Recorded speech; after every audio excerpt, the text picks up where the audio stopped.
ये हम सनिको के नाम से काम कर रहे हैं पाकिस्तान में। सबसे प्राइम और सबसे पुरानी कंपनी है। हमारे पास चाइना के जो हैं टॉप रनिंग 2 ब्रांड हैं इंजेक्शन मोल्डिंग मशीन के, उन्हीं की सेल्स और आफ्टर सर्विस सेल्स जो है हम यहाँ पे प्रोवाइड करते हैं। जैसे कि ये पीछे आप वीडियो में आपको नज़र आ रही होगी, ये बॉल की मशीन चल रही है, उसके साथ ओंगो की मशीन चल रही है। बाकी आज आखिरी दिन है एग्जीबिशन का। अल्हम्दुलिल्लाह कराची में रिस्पांस अच्छा आया हमें, कस्टमर का फ़्लो भी ठीक रहा है, बिज़ी रहे हम काफ़ी ज़्यादा। तो इंशाल्लाह बाकी नेक्स्ट क्या कहते हैं गवर्नमेंट से एक्सपो के हवाले से? एक्सपो में ये है कि जी इस तरह के इवेंट्स जो हैं बार बार रिपीट होने चाहिए।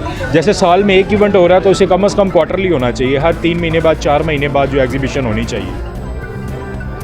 कैसे आप समझते हैं आवाम का रिस्पॉन्स? अभी आप आवाम का रिस्पॉन्स अल्हम्दुलिल्लाह ठीक है जी। अगर इस तरह के इवेंट्स होंगे तो अवेयरनेस आएगी आवाम को, नए बिज़नेस आइडियाज़ इनोवेशन की तरफ जाएगा मुल्क। और किसी भी मुल्क की तरक्की के लिए इंडस्ट्री बहुत ज़रूरी है और हम प्लास्टिक इंडस्ट्री में लीडर हैं अल्हम्दुलिल्लाह पाकिस्तान में।